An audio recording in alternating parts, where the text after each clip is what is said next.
வாசுகி பாம்பு அதை பலி தாங்கும், அது உடம்புல இருக்க விஷத்தை கக்குது, ஆழகால விஷம். சிவபெருமான் எடுத்து குடிக்க ஆரம்பிச்சிருக்காரு. ஸோ அவர் குடிக்க ஆரம்பிக்க அவர் உடம்பு நீளமா மாறுது. அப்ப இந்த தொண்டையாண்ட வரும்போது பார்வதி அம்மா இறுக்கி பிடிச்சிடறாங்க. அதுதான் நீலகண்டர் அப்படின்னு சொல்றோம்.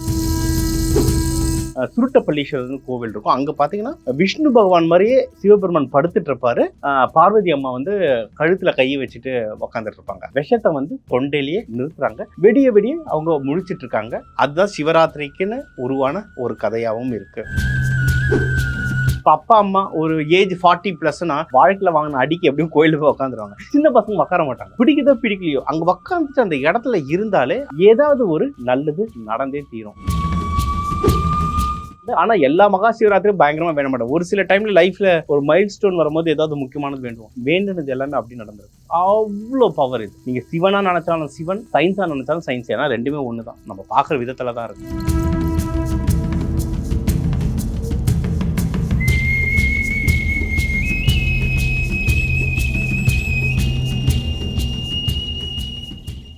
வாழ்க வளத்துடன், குரு வாழ்க, குருவே துணை. உலகெங்கும் இருக்கும் ஸ்பிரிச்சுவல் டாக்ஸ் தமிழ் அன்பர்களுக்கு டாக்டர் டிவைன் தினேஷன் அன்பான வணக்கங்கள். சரிங்க, இன்னைக்கு என்ன டாபிக் பண்ண போகிறோம்? இருக்கிற ஃபெஸ்டிவல்லே பெரிய ஃபெஸ்டிவல், மகா ஃபெஸ்டிவல் சொல்கிறது மகா சிவராத்திரி. அந்த மகா சிவராத்திரியை பற்றி தான் இன்றைக்கி நம்ம பேச போகிறோம். சரிங்களா?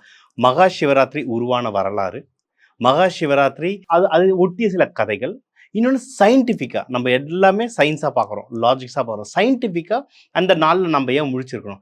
மகாசிவராத்திரி என்ன ஞாபகம்? ராத்திரிலாம் வெடிய வெடிய முடிச்சிருப்போம். சிவபெருமான் ஞாபகம் வரும், ராத்திரிலாம் வெடிய வெடிய முடிச்சிருப்போம். ஏன் முடிச்சிட்ருக்கணும்? அந்த விஷயங்கள் தான் நம்ம இன்றைக்கி கிறிஸ்பாக பார்க்க போகிறோம். சரி, மகா சிவராத்திரி உருவானதுக்கு பல கதைகள் இருக்குது. இப்போ என்ன சொல்கிறது, நம்ம இந்த லிங்கோத்பவர் உருவானதும் மகா சிவராத்திரின்றாங்க. ஆனால் நம்ம கார்த்திகை தீபம்னு சொல்கிறாங்க. ஸோ நிறைய இதில் கிளை கதைகள் எக்கச்சக்கமாக வரும். வரலாறு, கதைகள், இதிகாசம்னு வரும்போது ஒன்றோட ஒன்று கலந்து நிறைய வரும். ஆனால் மகா சிவராத்திரிக்கு ஸ்பெஷலாக ஒரு கதை என்ன இருக்குது அப்படின்னா, பார்க்கடலில் கடைஞ்சது.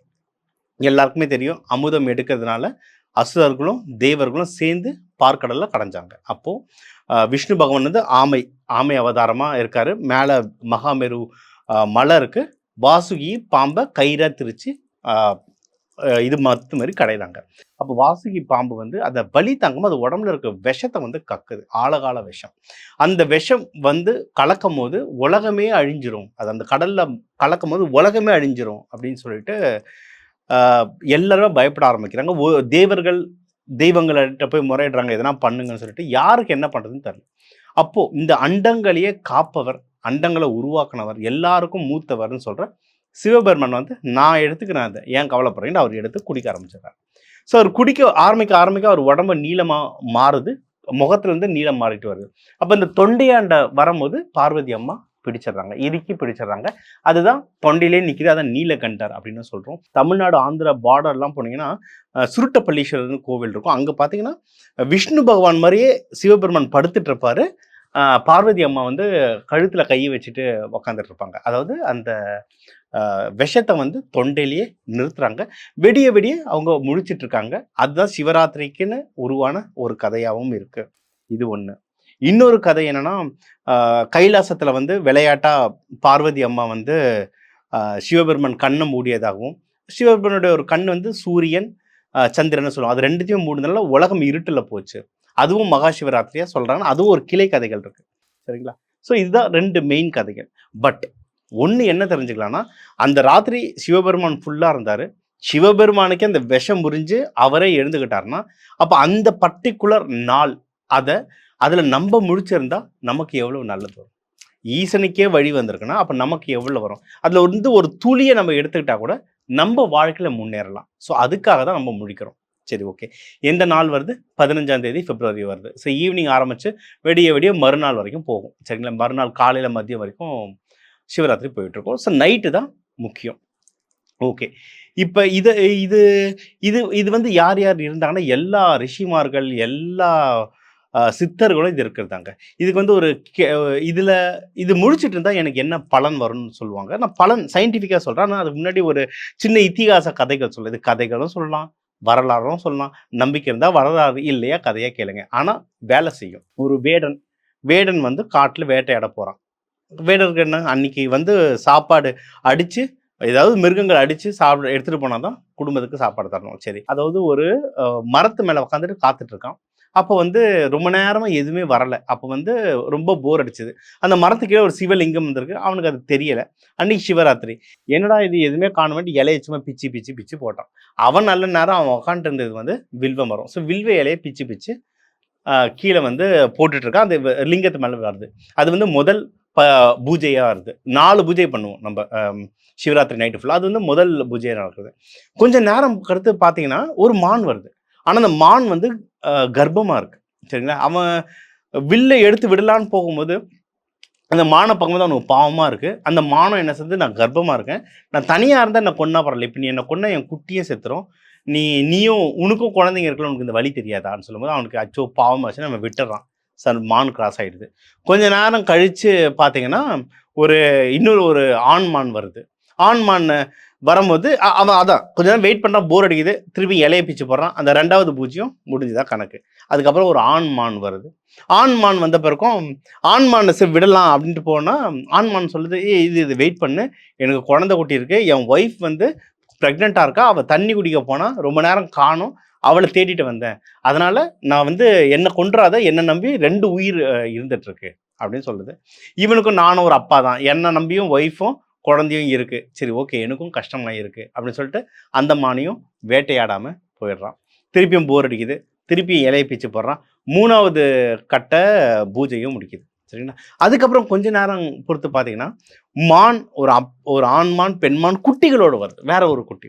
அடடா! கூட்டம் நல்லா இருக்கே! அப்படின்னு சொல்லும்போது, இதில ஏதாவது ஒண்ணு அடிக்கிறேன்னு போம்போது, ஆண் மான், பெண் மான் 2மே சொல்லுது. இல்ல, இல்ல என் குழந்தைங்க இருக்காங்க. என்ன நீ கொன்னுட்டீன்னா, என்னுடைய அ குழந்தைங்கள என்ன பண்றது? என் குழந்தைங்க தவிப்பாங்களே! நீயும் குடும்பஸ்தன். உனக்கும் குழந்தை இருக்கும்ல. நீ இல்லன்னா உன் குழந்தைங்க எப்படி தவிக்கும்? எங்கள கொல்லாதன்னு சொல்லும்போது அவனுக்கு ச்சே! என்னடா இது? அப்படின்னு சொல்லிட்டு அவங்களையும் கொல்லாம விட்டுருவான். அந்த மான் குடும்பத்தோட போயிடும்.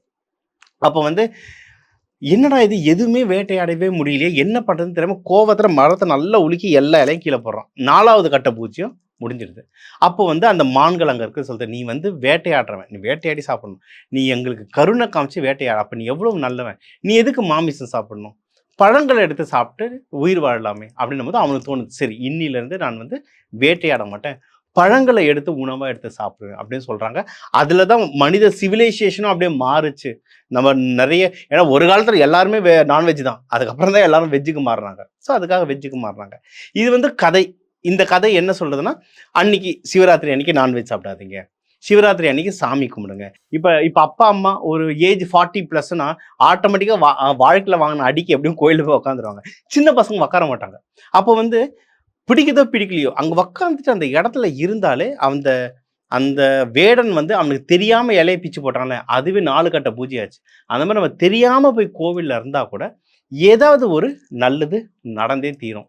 அத வந்து நீங்க வந்து சாமியா கும்பிட்டாலும் சரி, பஜனையா பாடுனாலும் சரி, இல்ல நெறைய கோவில்கள்ல அந்த கலை நிகழ்ச்சிகள் நடக்கும். அதுவா இருந்தாலும் சரி, இல்ல கிரிவலம் சுத்திட்டு வர்றீங்கனாலும் சரி, ஏதோ ஒரு ஆக்டிவிட்டி பண்ணிக்கிட்டே இருந்தா, ஏதோ ஒரு விதமான ஆசீர்வாதம் வரும்.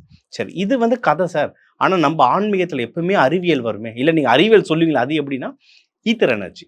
நம்ம எல்லாருக்குமே நம்ம தன ஆகர்ஷணம் எடுக்கிறவங்களுக்கு தான் தெரியும். நம்மளோட எல்லா ராசி மண்டலம், எல்லா ராசி நட்சத்திரத்துக்கும் நம்ம பஞ்சபூதம் சொல்லி அத வச்சு ஆக்டிவேட் பண்ண சொல்லுவோம். அதுல ஒரு பஞ்சபூதம் எல்லாத்துலயும் இருக்கணும். அது வந்து ஈத்தர் எனர்ஜி. அதாவது ஆகாஷ தத்துவம். ஆகாசம் அப்படின்னாவே சிவபெருமான் தான். சரிங்களா? அந்த ஆகாச தத்துவம், அந்த ஈத்தர் எனர்ஜி அந்த மாசம் மாசம் நம்மளுக்கு வந்து தொடர்ந்து வந்துகிட்டே தாங்க இருக்கு. மாசம் மாசம் சிவராத்திரி வருது. அந்த டைம் இன்னும் கொஞ்சம் ஹெவியா இருக்கும். ஆனா இந்த மகா சிவராத்திரின்றது ரொம்ப ரொம்ப ஹெவியா இருக்கும். இது வந்து இந்த இந்த அன்னோன் காஸ்மிக் எனர்ஜி வந்து மெஷர்லாம் பண்ணியிருக்காங்க. அது எந்த மாரி வரும் பூமிக்குள்ளன்னு. அதாவது ஒரு ரெயின் மாதிரி வரும் அப்படின்னும் சொல்றாங்க. இன்னொன்னு ஸ்ப்ரிங் டைப்ல வரும்னு சொல்றாங்க. நார்மல் சிவராத்திரி அப்போ ரெயின் மாரி வரும். அ நீட்டா மழை துளி மாரி வரும். இந்த டைம்ல வந்து எக்ஸ்ட்ரார்டினரியா ஸ்ப்ரிங் மாரி ரொம்ப பவர்ஃபுல்லா வரும் அப்படின்றாங்க. அதாவது என்னன்னா, இது வந்து இது நீர், நெருப்பு, அ நிலம் மாரி கண்ணுக்கு தெரியிற விஷயம் கிடையாது. இது வந்து தெரியாத விஷயம். ஆகாச தத்துவம் எல்லாத்துலயுமே இருக்கு. ஸோ மகா சிவராத்திரியில வந்து அந்த டைம்ல அது ரொம்ப ஹெவியா இருக்கும்ன்றாங்க. சரி அது எப்படி ரிசீவ் பண்றது? நம்ம உடம்பே ஆண்டனா தாங்க. இப்ப இப்ப நீங்க இப்ப செல்ஃபோன் இருக்கு.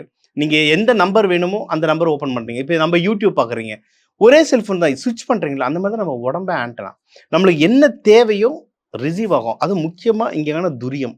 துரியத்தில் நல்லா ரிசீவ் ஆகும். சகசிராரம்னு சொல்லுவோம். நீங்கள் இந்த இடத்துல அதனால தான் இந்த குழந்தைங்க பிறந்த குழந்தைங்கலாம் பார்த்தீங்கன்னா இங்கே ரொம்ப மெத்து மெத்துன்னு இருக்கும். இங்கே அழுத்தக்கூடாதுன்னுவாங்க. அவங்களுக்கு வந்து அது அந்த இடம் வந்து ஆண்டவனோட கனெக்ட் ஆகிட்டே இருக்கும். பெருசு ஆக ஆக இந்த இடம் ஸ்ட்ராங் ஆகிடும், ரொம்ப ஹார்ட் ஆகிடும், கனெக்ஷன் கட் ஆகும். நீங்கள் அதை வந்து திருப்பிய கனெக்ஷனை புதுப்பிக்கணும்னா அதை புதுப்பிக்கிறதுக்கு பெஸ்ட்டான நாள் மகாசிவராத்திரி. இந்த டைம் நீங்கள் அமைதியாக நேராக உக்காந்து முதுகு தண்டு நேராக இருந்துட்டு நீங்கள் அமைதியாக உக்காந்துட்டு இருந்தால் அந்த ஈத்தை நினச்சி நல்லா இழுக்கலாம். இது வந்து தண்ணி கிடையாது ஒரு பாட்டில் அடைக்கிறதுக்கு, இது வந்து மண் கிடையாது ஒரு ஒரு பாட்டில் இல்லை ஒரு வெசலில் அடைக்கிறதுக்கு. இது வந்து எனர்ஜி. இந்த எனர்ஜி நம்ம இழுக்க தரணும். நம்ம உடம்பு டவர் கான்சன்ட்ரேஷன் பண்ணால் தான் இழுக்கும். இது வந்து ப்ரூவன் சயின்ஸாகவே இருக்குது. ஸோ இந்த ஈத்தர் எனர்ஜியை நல்லா எடுக்கணும்னா இந்த மகாசிவராத்திரி பெஸ்ட்டு. என் வாழ்க்கையில் மகாசிவராத்திரி நான் காலேஜ் படிக்கிற காலத்துலேருந்தே எடுத்துகிட்டு இருக்கேன். அந்த டைமில் வேண்டுனது வந்து ஆனால் எல்லா மகாசிவராத்திரியும் பயங்கரமாக வேண்ட மாட்டேன். ஒரு சில டைமில் லைஃப்பில் ஒரு மைல் ஸ்டோன் வரும்போது ஏதாவது முக்கியமானது வேண்டுவோம். வேண்டுனது எல்லாமே அப்படி நடந்திருக்கு. அவ்வளோ பவர் இது, அவ்வளோ பவர். நீங்கள் சிவனாக நினச்சாலும் சிவன், சயின்ஸாக நினச்சாலும் சயின்ஸ். ஏன்னா ரெண்டுமே ஒன்று தான், நம்ம பார்க்குற விதத்தில் தான் இருக்குது. ஸோ முடிச்சுக்கிட்டு அதை இது பண்ணுங்கள். தூக்கம் வர மாதிரி இருக்குது அப்படின்னும் போது இந்த கலை நிகழ்ச்சிகளில் போயிட்டு வாங்க. பெஸ்ட்டு கோவிலில் போய் உட்காந்துருங்க. ஏன்னா வீட்டில் இருக்கும்போது ஏதாவது டிஸ்டர்பன்ஸ் வரும். முழிச்சிட்டு இருக்கணுன்றதுனால டிவி போட்டுட்டு 4 படத்தை டவுன்லோட் பண்ணிட்டு பார்த்துட்டு இருக்கிறது இல்லை. அந்த எனர்ஜி அப்போ படத்தில் தான் போகும். ஒன்று சாமியை நினைக்கணும், சாமி சம்பந்தமான விஷயங்கள் நினைக்கணும், இல்லைன்னா உங்கள் வாழ்க்கைக்கு என்ன தேவையோ அதை நினைக்கணும். நான்லாம் பிஸ்னஸ் ஸ்டார்ட் பண்ணும்போது உட்காந்து விடிய இதை எப்படி பிஸ்னஸ் பண்ணணுன்றத நான் அதில் தான் ரைட் பண்ணேன். எனக்கு அதுலேருந்து தான் நிறைய வெளிநாடுகளில் போயிட்டு நான் பிஸ்னஸ் லான்ச் பண்ண பல விஷயங்கள் வந்து நான் மகாசிவராத்திரியில் பண்ணேன். சூப்பராக ஒர்க் ஆகும். உங்களுக்கு வாழ்க்கைக்கு என்ன தேவைன்றதோ அதில் டிசைன் பண்ணுங்கள், ஒர்க் ஆகும். உங்களுக்கு ஒர்க் ஆயிருந்தா நீங்கள் வந்து கமெண்ட்டில் அதை போடுங்க, என்ன ஒர்க் ஆச்சு, எப்படி ஒர்க் ஆச்சுன்னு. அதை படிக்கிறவங்களுக்கும் நம்மளுக்கு சந்தோஷமாக இருக்கும். இது ஒரு நம்மளுக்கு ஒரு கிரிப்பு கிடைக்கும். ஆமாம், இது கரெக்டு, இது ஒர்க் ஆகுதுட்டு தயவு செஞ்சு போடுங்க. ரொம்ப நல்லாயிருக்கும் இந்த சிவராத்திரி. ஒன்றும் நீங்கள் இயற்கையான இடத்துங்களுக்கு போனால் ஒன்றும் பவர். இப்போ திருவண்ணாமலை கிரிவலம் வரோன்னா மலை, காடு, குளம், ஆறு, இந்த நேச்சுரல் பாடிஸ் பஞ்சபூதங்கள் இருக்கிறது வந்து ரிசர்வாயர்னு சொல்லுவோம். எனர்ஜியை சேமிக்கிற இடம். அதுவும் திருவண்ணாமலையில் எனர்ஜி சேமிக்கிற இடம். அதனால தான் அங்கே அவ்வளோ கூட்டம் வருது. அதுக்குன்னு எல்லாரும் இப்போ தமிழ்நாட்டில் 10 கோடி பேர் திருவண்ணாமலை வர முடியாது. அப்போ உங்கள் ஊருங்களில் எங்கெங்கே மலை இருக்கோ அங்கே கிரிவலம் அலௌடுனா கிரிவலம் பண்ணலாம். இல்லை சிவன் கோயில் உள்ளே போய் உட்காந்துருங்க. அந்த பாட்டு சிவனை பார்க்க அது எனர்ஜி தானே இருக்கும். உங்கள் எல்லாருக்குமே அந்த ஆகாச தத்துவம்ன்ற சிவபெருமானுடைய எனர்ஜி உங்களுக்குள்ளே வந்து நீங்கள் வேண்டுற எல்லா விஷயமும் நல்லதே நடக்க எம்பெருமான் சிவனை வேண்டிக்கிறேன். நான் உங்கள் டாக்டர் டிவைன் தினேஷ். வாழ்க வளமுடன்.